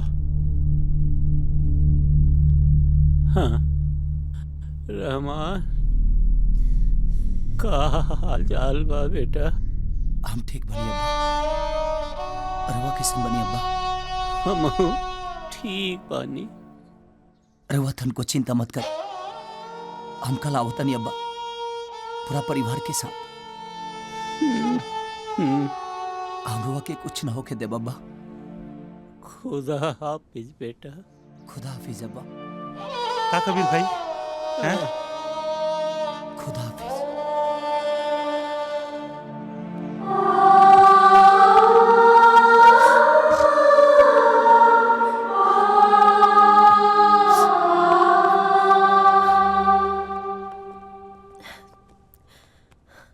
कबीर चाचा रहमान से बात भइला ना? बेटा हम जाना तानी वो अल्फाज भले हमरे बेटा के रहे, बाकी फोन पे तू ही हमसे बतियावत रहला। बेटा तोरा सांस से हम पहचान गई नहीं। वो हरामखोर हमरा से ना बात करे चाहत कोनो बात ना, लेकिन तू हमके सुकून देवे के प्रयास कैला, ये बहुत बा बहुत बा। ना मुराद के तो हम ही बतावल चाहते हैं कि हम एजा बहुत खुशी से मरतानी बेटा। तो फिर रोत काहे बनी चाचा? हम तो कम वक्त खातिर रोवतनी बेटा। वो कर गुजारा कैसे हुई आश्रम में बेटा? ये 70 साल की उम्र में कुछ दिन हम खुशी से जियल वाली। वो जब से तू हमरा जिंदगी में आइला, तू हमके हर एक खुशी देला बेटा, जो जौन कौन हो आशा ना कईनी। वो जिंदगी तू देला हमके, खुदा बन के आइला हमरा जीवन में। तू हमरा बेटा से बढ़ के बड़ा बेटा। हम अगर तुम्हारा जन्म लेनी तो हम तोहार बेटा बन के आए। तोहार एहसान चुकावे खातिर बेटा, एहसान। डॉक्टर! कबीर चाचा! चाचा! कबीर चाचा!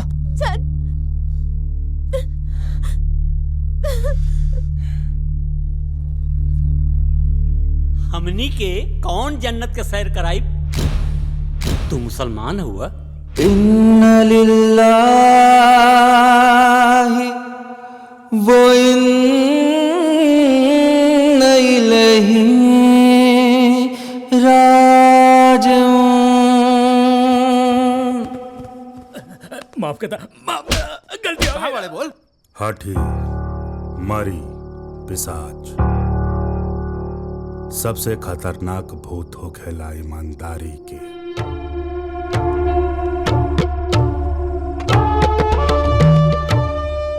हमरा बाबूजी के सबसे वफादार आदमी हवन।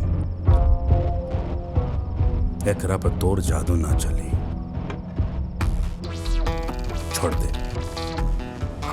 एकरा पर हमार जादू चली।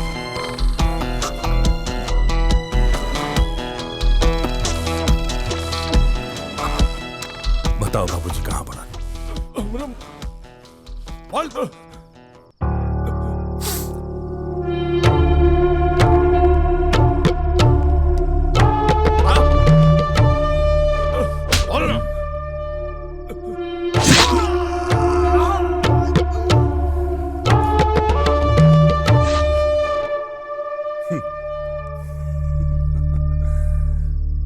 कर्जा लेके खरीद ले बानी ये एप्पल, ज्ञान ना होके तब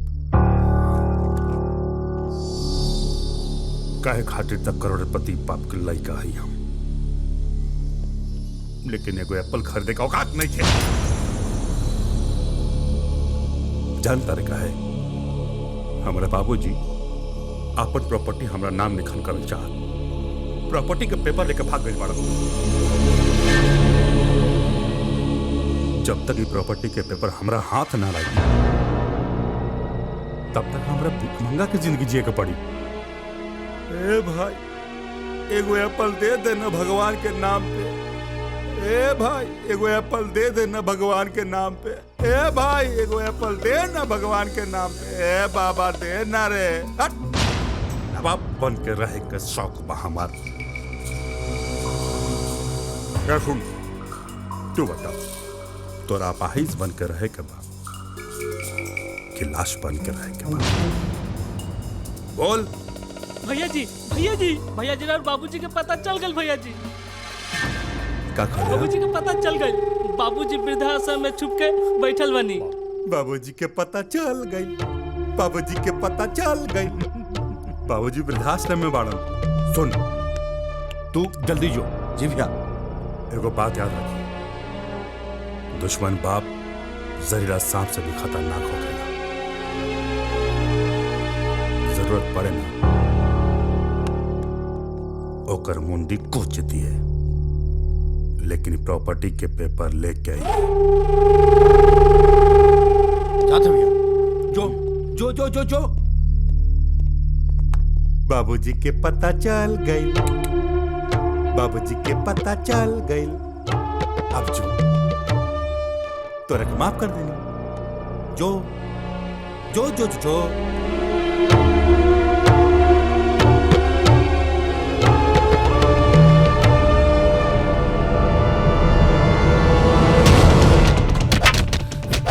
प्रॉपर्टी के कागज कहाँ बा? हमरा पास कागज उगज नहीं। काहे लोग के मार रहल बड़ा तू लोग? ए बुढ़ा कागजात तेरा सबके छोड़ दे। अरे कहली के हमरा पास कागजात नहीं के।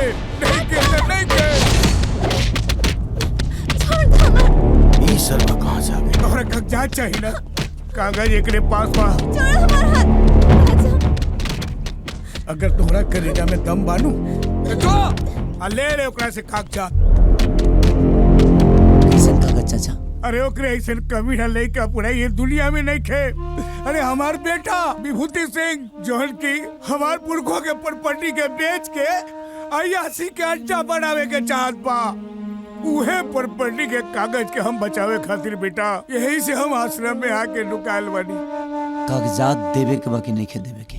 कागजात तोहरे पास बा, देवे के बा कि ना देवे के बा एकर फैसला तू करबा, हम ना। ए बुढ़ाऊ, ये गुलशन अपन पैर जहाँ रख देला वहाँ से हमार मर्जी चले।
ना बदनाम कर। अगर बड़े बुजुर्गों को सताएगा तो नरक में भी जगह नहीं पाएगा।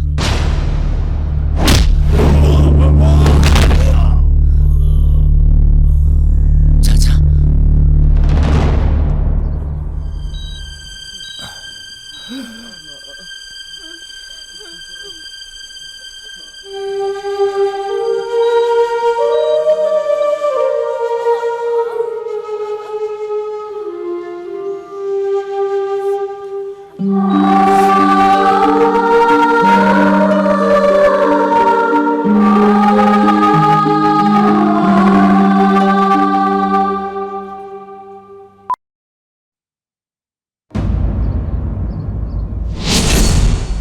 सर ये अटैक किसने किया? आपको क्या लगता है इस घटना के पीछे किसका हाथ है? ये कोई आपसी रंजिश है क्या? जवाब दीजिए सर।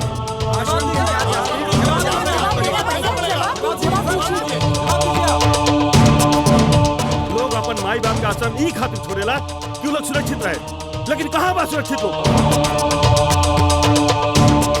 अगर हमनी के माई बाप के कुछ हो जाई तो ओकर जिम्मेदार के होई? बस आप लोग खुद जिम्मेदार बानी अपने माँ बाप के जख्म के। कैसे कि लोग खुद लिया के आश्रम छोड़ ले रहनी। जब वो लोग ठीक रहे तो एको बेर भेंट करे काहे ना नीलो। हमनी के सबसे बड़ा परेशानी ई बा जब बाप माई ठीक रहेला ना त केहू चिंता ना करे, लेकिन जब वो लोग के कुछ हो जाला तो दिमाग के बत्ती जल जाला। वो लोग पर प्यार उमड़ेला। उहे प्यार तब कहना उमड़ेला जब माई बाप के साथे रही ले रुआ सभे। अजब विरमना बे दुनिया के। जिंदा रहेला ना त केहू वो लोग के कीमत ना समझेला। और जब स्वर्ग सिधार जाला त काम कजिया में बहुत सारा पैसा खर्चा होला। दोसर तकिया, रजाई, गद्दा, पलंग, अलमारी तकले दुनिया दान करेला। यहाँ तकले कि 50 प्रकार के भोजन बना के हित नाता, रिश्तेदार, गांव जवार सबके खियावल जाला। जब आप सब अपने बेटा बेटी के हॉस्टल भेजी ले तो कनी के एक बार बुलाई ले, घरे लेके आई लेना। लेकिन माई बाप के साथ कहा करी ले, अपने आत्मा से पूछी लो। माई बाप दुख तकलीफ उठा के हमनी के पालेला पोसेला बड़ा करेला। लेकिन हमनी के जब सियान हो जाइए सब तो वह माई बाप बोझ हो जाला। वो लोग के साथे रहे में परेशानी होला। वो लोग के अच्छा बात भी हमनी सबके बुरा लगेला। छोटी छोटी बात खातिर लड़ाई होला, झगड़ा होला।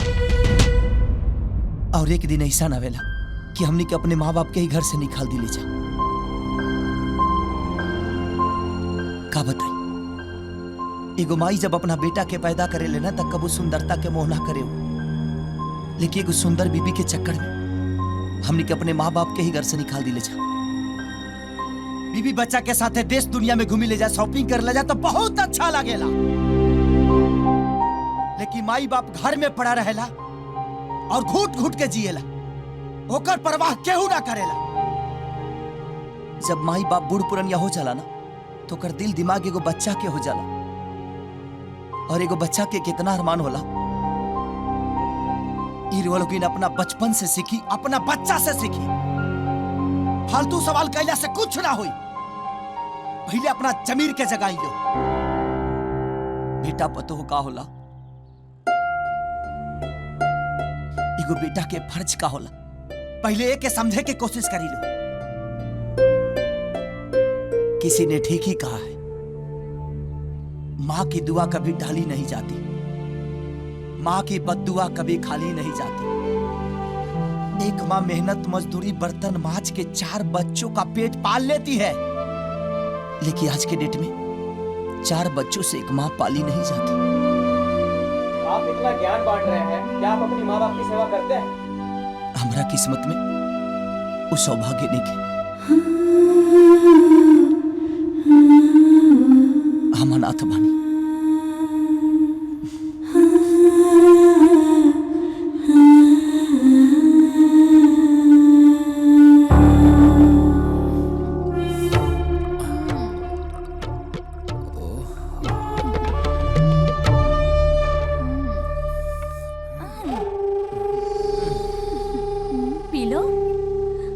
पहले तुम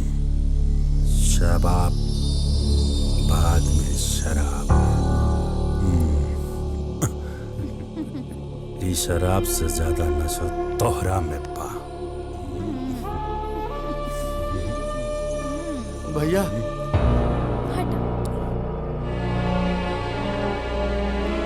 ये कब भेज रहे? सबके अस्पताल में सेटल करके आवत हूँ। बड़ा बेजोड़ ठोक लेबा। ठोक लेबा मतलब? आश्रम के सेवादार, नाम बा राजा।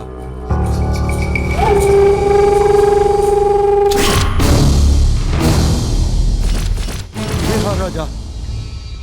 ई लौंडियाबाजी के सीन देख के समझ में आ गई कि देवता समन बाप के राक्षस बेटा ते ही। भैया से इज्जत से बात करा। जड़ा करा जाए बैठा एकरा मुंह पर थूक के जाइया। ढेर मत बोल, ना तो हमरा से भूतमजी करे के अंजाम तोरा शायद पता नहीं के। हम सिर्फ इतने जाना तानी कि तोरा मौत का अंजाम बहुत बुरा होके वाला बा। ते दारू ना अपने बाप के खून पियता है। ते बेटा ना घिनौना पाप पड़े जे पर पट्टी खाती अपने बाप के बेमौत मारल चाहता रे। कबो दिल से सोचले बड़े कि तोर बाप तोरा के पर पट्टी काहे निखन देहल चाहत। देख राजा, हमार एगो बुराई बा कि हम सोचे रही ना जेमे हमरा खुशी मिलेला वह काम करेला। जवना खुशी के समंदर में बड़े बड़े राजा महाराजा के रजवाड़ा तक ले डूब गए, ओमे तोर परपट्टी बुझबुझी तक ले ना छोड़े। ते दाना दाना खाती मोहताज हो जाई और मंगला पफीक तक ले ना मिले। और ये बात तोर बाबूजी अच्छी तरह से जाना था। उनका भावना के समझे के कोशिश कर, उनका प्यार के महसूस कर। ऊ नहीं चाहत कि उनका बेटा भीख मांगे, दर दर के ठोकर खाओ। माई बाप चाहे जैसे भी होके, लेकिन वो अपने औलाद के हमेशा खुशी चाहेला। लेकिन शायद ही तोरा ना बुझाई। तोरा प्रॉपर्टी के कागजात चाहिए ना, ले। लेकिन बेचे से पहले एक एक पन्ना ठीक से पढ़ ली है। तोर बाप खून पसीना से अपन सपना के एगो घर सजौले बड़े, जे घर राजकुमार सिर्फ ते बाड़े, सिर्फ ते। और ते अपने हाथ से बर्बाद कर चाहता है। हम जाना तानी अपने हाथ से अयासी के कटोरा लेके भीख मांगे के शौक बना, तब बेच दे प्रॉपर्टी। काहे से कि वो बाप के बुढ़ापा के लाठी के सहारा बने के तोरा औकात नहीं के। और हाँ, आज तोहरा वजह से तोर बाबूजी अस्पताल में जिंदगी और मौत से जूझ रहा पड़े। अगर अपने बाप के प्रायश्चित कल चाहता रहे ना, तब बेटा होके के फर्ज अदा कर दे। एक बार अपने बाप से जाके जरूर मिल ली।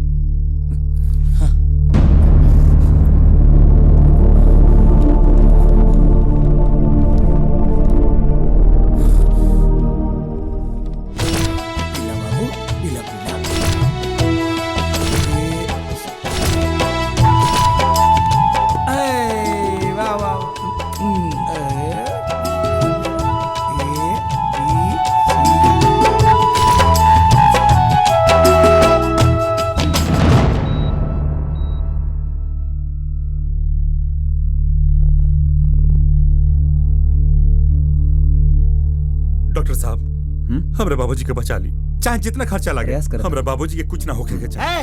नौटंकी चुप। अगर पैसा से जान बचे के रहित ना, तो ये अस्पताल में केहू ना मरित। अगर अपना बाबूजी के बचावल चाहता रहे ना, तो जो बस थोड़ा सा प्यार जता दे। जाओ।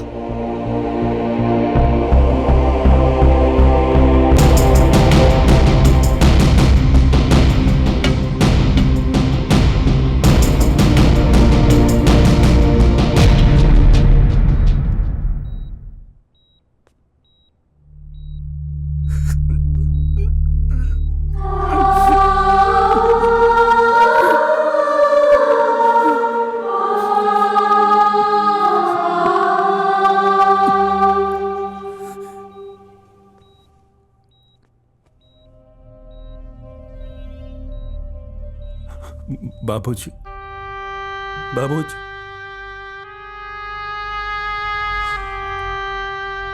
हम आपसे कुछ कहल चाहता नहीं बाबूजी।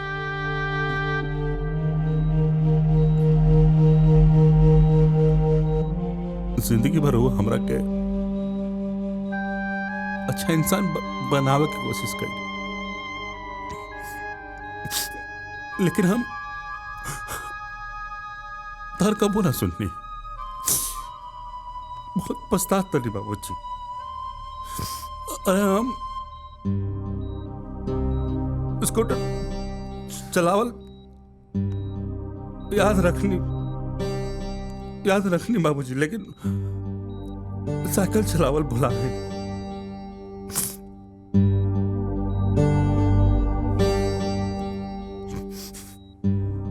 बुढ़ाने बुढ़ावे में हम इतना व्यस्त हुए रही, राउत देवल शिक्षा भुला गई।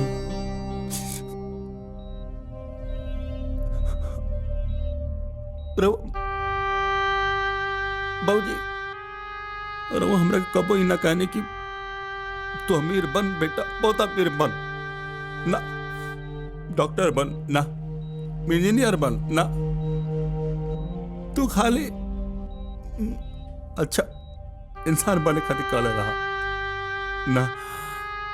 लानत बाबा बोजी। अच्छा इंसान तो छोड़ी, अच्छा बेटा भी ना बन पानी।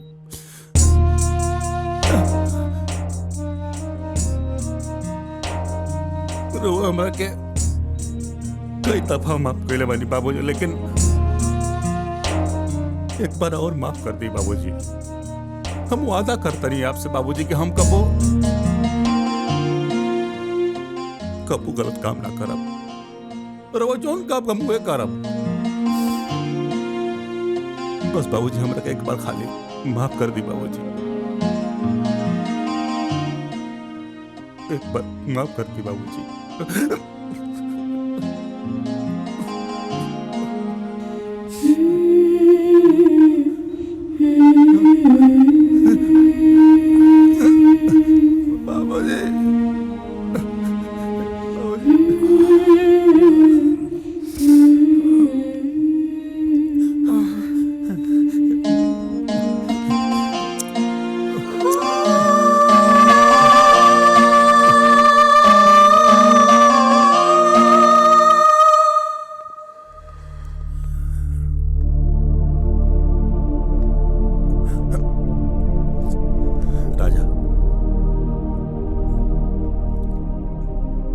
धन्यवाद भाई,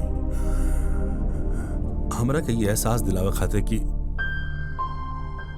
माँ बाप से बड़ा ई दुनिया में केहू नहीं के। तू तो अनाथ होके भी भाई बूढ़ लोग के सेवा करता रहा। हमारे बाबूजी बहुत बढ़िया जिंदगी जियत रहा, लेकिन हमरा वजह से यही जा पहुंच गए मौत के मुंह में। के कहला कि समाज सुधारे खातिर साधु संत पैगंबर की जरूरत बा ना भाई, बस तारा जैसन एगो लड़का के जरूरत बा भाई। फक्र बस तारा जैसन पे, तू महान बाड़ा।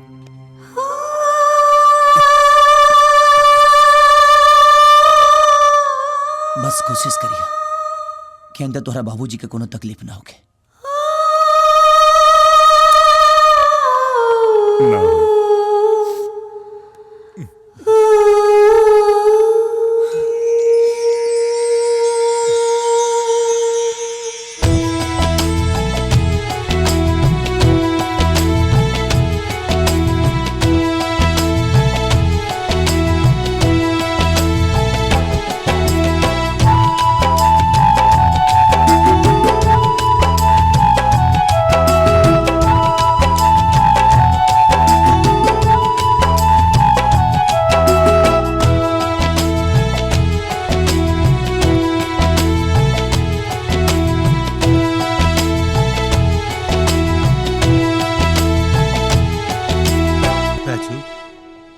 सब लोग अपना परिवार में चली गई।